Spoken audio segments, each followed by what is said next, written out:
Hi everyone, welcome to the Imaging Study YouTube channel. Today we are going to see a case of adenomyosis. Middle-aged female patient came with a history of severe dysmenorrhea. On ultrasound, a bulky uterus is seen. The anterior is thicker than the posterior one. There is a heterogeneous echogenicity noted at the myometrium at the level of the body. Here you can see the magnified image of the uterine body.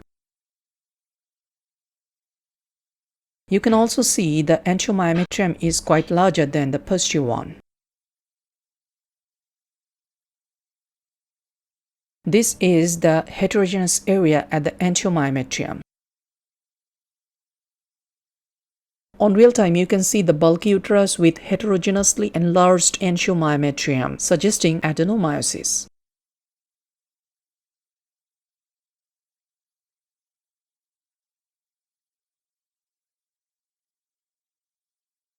That's all for today. Thank you for watching. See you on the next one.